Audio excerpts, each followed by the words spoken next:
Bem-vindos ao podcast Descobrindo Charlotte Mason, um verdadeiro convite às ideias vivas de Miss Mason. O nosso principal objetivo aqui é fornecer ferramentas práticas para você, pai, mãe, educador, que busca oferecer uma educação viva às crianças ao seu redor. Então, aqui você vai encontrar conversas sobre artigos da Parents Review, trechos dos livros da Charlotte Mason, da série Educação no Lar, conversa com convidados e muita prática de como, né, viver o método Charlotte Mason, na sua casa. No episódio de hoje, nós vamos conversar sobre um tema que costuma, gerar muitas dúvidas naquelas famílias que estão conhecendo o método da Charlotte Mason e até mesmo aquelas que já aplicam o método em suas casas. Como avaliar o aprendizado das crianças dentro do método da Charlotte Mason? Afinal, se não há provas tradicionais, revisões ou notas, como saber se a criança realmente aprendeu? Eu e a Janice vamos conversar sobre isso juntas com vocês e vamos descobrir como que Mason fazia, o que ela dizia sobre avaliações, provas e como essa prática pode ser vivida em casa, e, enfim, em escolas, no seu âmbito aí de estudo. A gente quer começar essa conversa falando primeiro o que a Charlotte pensava sobre as avaliações. Ela vai falar sobre isso em diversos livros da série Educação no Lar. Ela fala que as avaliações e as provas, elas servem como um registro de conhecimento, um registro vivo daquilo que a criança sabe após um trimestre de aprendizado. Mason dizia que não há necessidade de revisão, pois a verdadeira prova da educação é o que ficou registrado na mente e no coração da criança. Então, a forma como a Mason via as provas, as avaliações, vai completamente na contramão daquilo que muitos de nós vivenciamos na nossa educação e como que as provas são feitas no sistema de ensino tradicional. A forma de avaliação proposta por Mason vai diretamente de encontro com tudo aquilo que ela fala sobre educação, né? O objetivo da educação não é encher a memória, mas é estimular a mente a pensar. Exatamente, né, Mari. E então, como que as avaliações acontecem de forma prática, né? A gente vai entrar nisso aqui um pouquinho agora nesse episódio também, para que você entenda. Ok, é uma pergunta que a gente ouve com muita frequência, né? Mas sem revisão, não revisa nada para a prova? Como assim? Como é que o estudante vai se sair? E a gente tem visto, não só na nossa experiência de mais de 10 anos fazendo o método da Charlotte, mas nas famílias do CMC também compartilhando, né? "Uau, eu achei que meu filho não estava aprendendo, porque a narração estava pouquinha, e quando eu fiz as avaliações, assim, dessa forma que a gente vai mostrar para vocês nesse episódio, eu percebi o quanto ele tem aprendido, o quanto ele tem crescido em todas as áreas, né, e isso se torna uma comemoração para a família toda. Então, como que essa avaliação acontece na prática? Sempre ao final de cada trimestre. Então, não é ao final de cada mês, não é ao final de uma apostila que vocês já sabem que a Charlotte não usa, né? Mas ela acontece ao final de cada trimestre. E as perguntas, elas são geralmente abertas, sem pegadinhas. Nas escolas, né, e também nas famílias que fazem o método, as crianças respondem de memória. Então, elas não revisam, não estudam para as avaliações, porque elas já estudaram o trimestre inteiro. Então, o objetivo da avaliação é perceber o que ficou vivo, o que que foi realmente assimilado pelo estudante. Ao invés de aplicar aquela prova em que você bota lá opção A, opção B, opção C, e aí você está vendo realmente o que a criança não sabe. Nas avaliações no método da Charlotte, você está percebendo o desenvolvimento dela e o que ela realmente sabe sobre aquele assunto. Então, essa é uma grande diferença entre uma prova e uma avaliação, porque na avaliação você vai fazer uma pergunta aberta e você vai esperar essa resposta do seu estudante. E você vai perceber o quanto ele desenvolveu, o quanto ele cresceu, o que você talvez precisa reforçar mais em algum assunto ou outro assunto com eles. E ela vai estar sempre trazendo essa expressão e essa relação, essa ciência das relações que o estudante consegue fazer durante a lição, né? Então, Isso tudo é muito importante para entender a prática da narração, né, Mari? Sim, exatamente, né, essas perguntas abertas permitem justamente isso, o aluno contar aquilo que ele reteu durante o trimestre. E talvez pode ser que fique um pouco, assim, solto, tá, mas como que isso acontece então na prática do dia a dia? Bem como a Janice falou, a gente vai ter uma, 2 perguntas, depende da idade do estudante. Eu só quero dar uma dica aqui que o livro Educação na Escola vai trazer no apêndice exemplos de perguntas de avaliação, desde lá da primeira série do nível 1 até o ensino médio, com exemplos. E claro que se você é uma família que participa, que faz parte do Charlotte Mason em comunidade, nós temos todo o apoio e recursos para você pegar lá as perguntas e já botar em prática, né, com os livros que você está usando.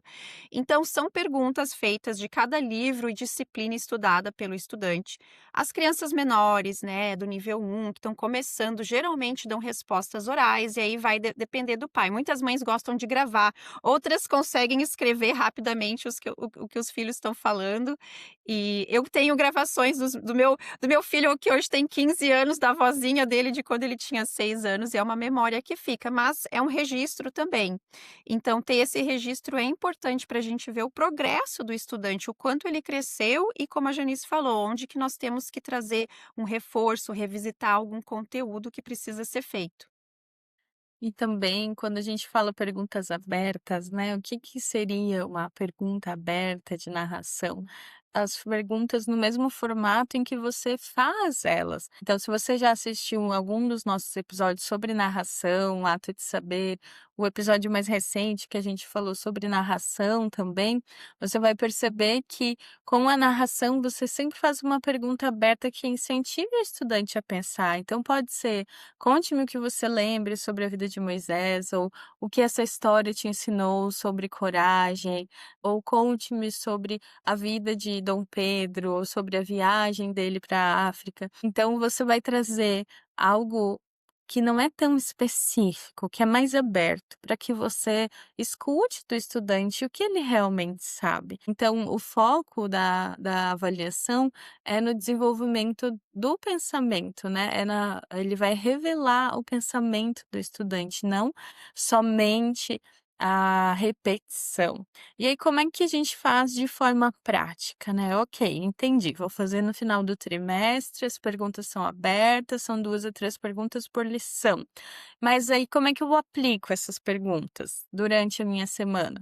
Você vai seguir o seu próprio cronograma semanal de aula. Então, por exemplo, se na segunda-feira você tem lição bíblica, aí você tem matemática, aí depois você tem leitura, e depois você tem geografia, e depois você tem apreciação artística. Então você vai seguir essa mesma ordem e vai iniciar as avaliações dessas matérias. A maioria das disciplinas tem mais de uma semana no método, tem mais de uma vez na semana no método da Charlotte. Poucas, como apreciação artística, vão ter uma semana, mas também a avaliação de apreciação artística é leve e ela é feita dentro do próprio tempo da lição curta. Então, assim, eu sigo o meu cronograma semanal e eu sigo o tempo da lição. Se a lição bíblica é 20 minutos, eu vou fazer 20 minutos de avaliação da lição bíblica. Ah, mas e se o meu estudante não acabou a avaliação, as 2, 3 perguntas hoje? Na próxima lição bíblica, ele continua a pergunta, porque você vai fazer a semana inteira de avaliação, você não vai fazer todas elas num dia, né? Isso também, né, Janice, mostra o mesmo princípio das lições curtas, regulares e variadas, respeitando as diferentes áreas do cérebro. Então, é tudo uma linha contínua aqui, como vocês podem perceber. E o estudante mais velho, não sei se tu vai falar um pouquinho disso, da narração oral, da narração escrita, como que os alunos respondem, então, às avaliações? E o estudante mais velho, ele pode fazer mais velho, entendam assim, ali a partir dos seus 10, 11 anos de idade, né. Então, ele vai fazer essas narrações mais escritas. Então, você vai fazer a pergunta, ele vai escrever a resposta dele, porque ele já está habituado a fazer uma narração escrita. Então, não é só na hora da avaliação que ele vai fazer uma narração escrita. Rotineiramente, todos os dias ele faz narração escrita, pelo menos uma vez no dia, dependendo da idade, mais vezes, né? Então, o estudante mais velho vai fazer essa narração escrita. O estudante mais novo ali, antes dos seus 10 anos, ele vai fazer essa narração de forma oral. E aí, como a Mari comentou aqui, você pode gravar. Eu gosto de gravar, depois eu salvo no Google Drive só o áudio das narrações. E aí eu deixo numa pastinha organizada ali, então eu sei que é a avaliação daquele trimestre. Algumas mães gostam de transcrever. Deixa eu te fazer uma pergunta também que acontece. Tá, mas se a narração para os menores envolve desenho, posso fazer desenho também nos exames, nas avaliações? Ótimo, pode, deve, né, elas amam, aqui as meninas amam fazer desenho das narrações também. E elas podem tanto fazer o desenho para explicar aquilo que você pediu, né, então: "Me conte sobre tal coisa", ou você pode também pedir para que ela desenhe sobre aquele assunto, né, e depois conte para você. Inclusive, né, para os estudantes mais velhos, aqueles que já estão lá no fim do Fundamental 2, no ensino médio, algumas das perguntas, especialmente ciências e geografia, vão pedir para eles desenhar diagramas, mapas. Então, veja, né, todo esse processo orgânico que acontece no crescimento deles ao longo das lições também cresce com eles nas avaliações. E, Janice, eu quero que tu fale de algo muito especial, o banquete de ideias vivas. Conta para nós o que que é o banquete, conta também um pouquinho da tua experiência. Então, o banquete de ideias, o termo banquete de ideias, né, ele vem ali dos livros da Charlotte quando ela está se referindo às ideias que são apresentadas em uma lição, então as ideias que nutrem a mente. Então ela vai falar sobre nutrir a mente do estudante com um rico banquete de ideias. Mas dentro do CMC, e tudo começou na nossa casa também, Mari, na tua casa que inspirou a minha casa, e aí depois a gente deu esse nome de banquete de ideias, é uma comemoração da avaliação. Então, já que o objetivo da avaliação não é você medir o estudante, você prestar uma prova, dar uma nota para ele no final da avaliação, é você perceber o rico banquete que alimentou a mente deles. E aí, quando você percebe o rico banquete que alimentou a mente deles, a gente organiza esse banquete de ideias para expor para a família, para o pai, pode ser para os tios, para os avós, para as pessoas próximas a você. Então, esses desenhos que as crianças fizeram durante as avaliações, esses diagramas, os próprios diários da natureza, as próprias avaliações, né, escritas ou não ali, e a gente prepara um momento em família. Então eu lembro quando eu comecei, foi porque eu vi a Mari fazendo esse momento em família, né, ali com os meninos, encerrou as avaliações e aí falou: "Ah, e aí a gente apresenta tudo para o papai e depois a gente vai e faz um passeio em família para comemorar". Eu falei: "Olha só que legal isso". E aí eu comecei a fazer na minha casa também. E quando a gente começou o Charlotte Mason em comunidade, a gente começou a trazer essa inspiração para as famílias, né, de comemorar o aprendizado, porque o próprio estudante fica feliz de perceber o quanto ele aprendeu, o quanto ele é capaz de se lembrar, né, e o quão leve foi fazer essas avaliações também. E ele quer compartilhar, porque lembra, o poder da narração é isso, eles amam compartilhar. Então, agora que eles acabaram de contar tudo, aí eles querem compartilhar, querem mostrar para alguém. Então, dentro das comunidades do CMC, das comunidades presenciais, a gente também faz o banquete de ideias hoje, né. Então a gente encoraja as famílias a fazerem em casa e as famílias que participam de uma comunidade presencial, elas organizam na comunidade, elas fazem a mesa de cada família, expõem todas as coisas, os livros nas mesas, as crianças apresentam coisas umas para as outras, mostram as ideias que alimentaram a mente delas. É realmente um banquete de ideias. Eu só preciso dar um aviso, gente, preparem-se, porque quando os meninos eram pequenos, né, como a Janice falou, a gente sempre fez essa tradição do banquete de ideias em família. Porque a própria Charlotte botava ali, né, ela mandava o currículo, né, os programas trimestrais para as famílias e ela mandava também as avaliações, né, o que precisava ser feito. E ela escrevia que certas coisas, como recitação, dança, enfim, brincadeiras, né, de roda, essas coisas, eram feitas com o pai. Às vezes o pai também selecionava algum trecho para o estudante ler. Então aquilo me despertou: "Opa, o pai faz parte disso. Por que não a família?" E explorando mais, entendendo mais. Mas o aviso que eu quero dar é o seguinte: quando os meninos eram pequenos, eles gostavam de mostrar os desenhos, os artesanatos, né, o que eles aprenderam. E aí, quando eles começaram a fazer todas as narrações escritas, né, não todas, mas a maioria, né, quando houve aquela transição mais para narração escrita, eles queriam mostrar todo o caderno do ano, do trimestre. Aí o meu marido sentado ali, 2 horas depois, então tem esse problema bom. Ou ler quase todo o caderno, né, e folhear, eu tô imaginando a cena aqui mostrando, e também isso, também aquilo. Às vezes a Manuela quer me contar alguma coisa também que ela leu nas lições, aí depois, assim, da lição, em algum momento do dia, daí às vezes ela: "Não, espera aí que eu vou lá no meu caderno", daí ela vai lá, olha o caderno pra lembrar o nome de alguém, né, ou algo que ela queria compartilhar que ela não lembrava. É muito legal quando eles passam por essa narração. E por falar em narração, vamos falar do papel da narração nas avaliações então, né, porque como todo no método é focado na narração, seja a narração dos livros, seja a narração das coisas, e se você ouviu o último episódio, você sabe o que são essas coisas, senão você volta lá e escuta ele. Então, a Charlotte vai usar muito a narração como esse ato de saber realmente, né, como a forma de aprendizado. Então, é através da narração nas avaliações que a gente vai ver esse progresso gradual do estudante, né, desde aquele comecinho em que eles faziam uma oração simples, uma narração simples, até uma redação completa no ensino médio, até quando você faz uma pergunta aberta dessa, né, "Conte que você lembra sobre tal pessoa", Alexandre o Grande, eles vão escrever 2 folhas, né, em uma narração ali para você. Então você consegue ver essa narração progredindo gradualmente através da avaliação. Mas ainda talvez você pode estar se perguntando aqui, né: "Mas e as provas? E as provas, Mari? Não tem prova então no método da Charlotte? Não tem revisão, não tem prova?" Não, no método da Charlotte realmente não tem prova.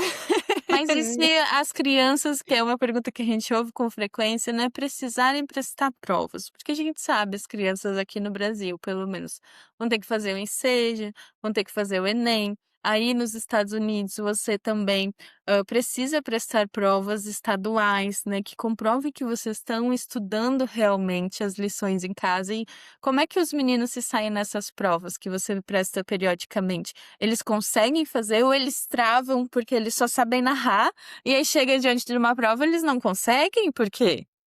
Eles só sabem narrar?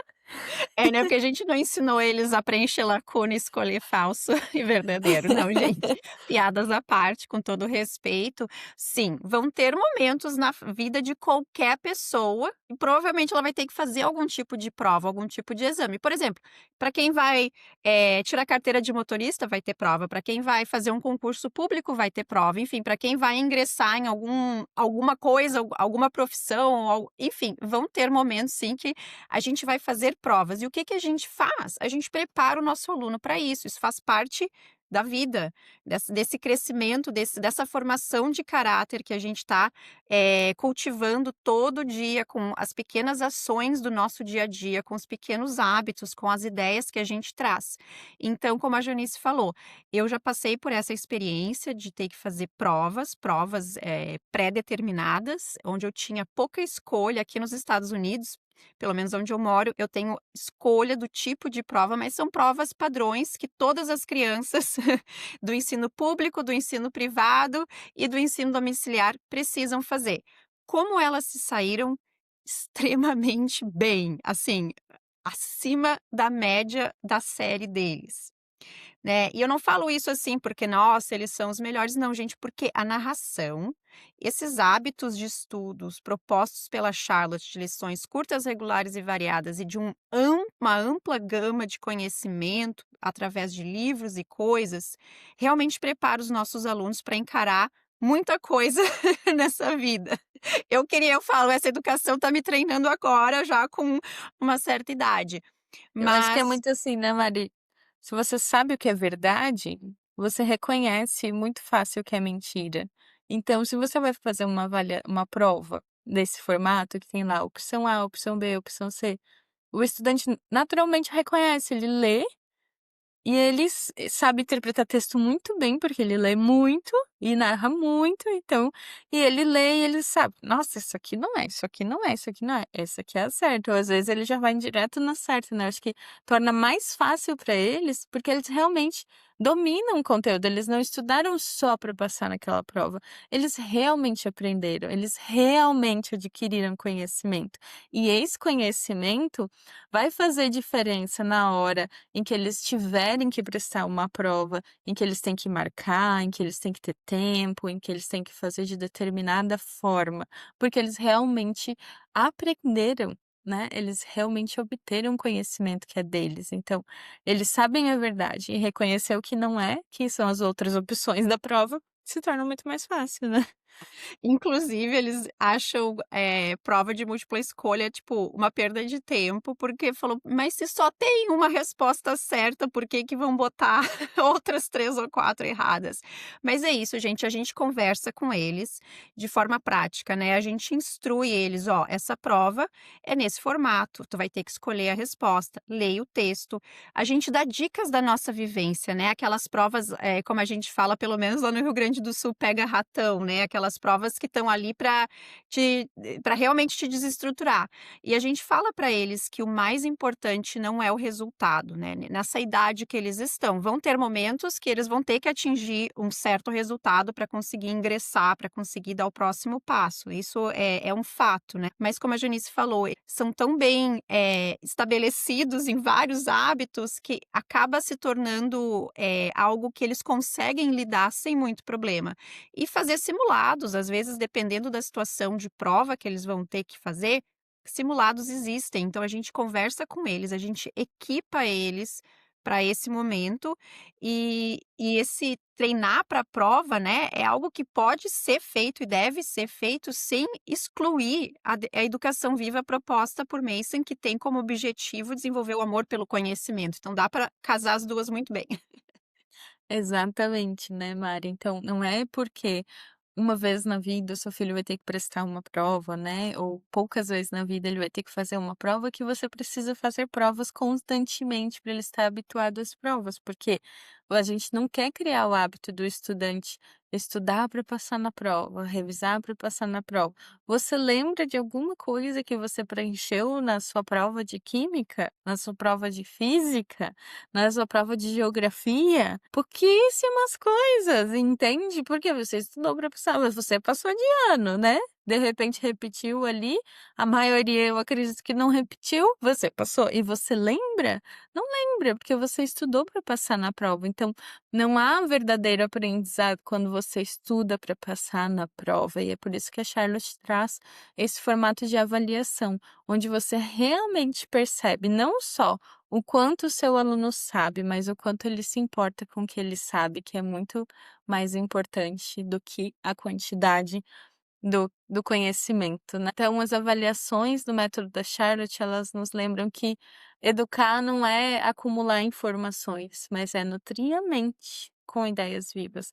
E o exame, as avaliações são só o espelho daquilo que realmente foi assimilado, elas ajudam a registrar o crescimento do seu estudante, a celebrar o que Deus tem feito na formação deles, mas não são para quantificar, qualificar, premiar, elas são o resultado, o fruto do seu trabalho, né, como família educadora, e isso é muito lindo.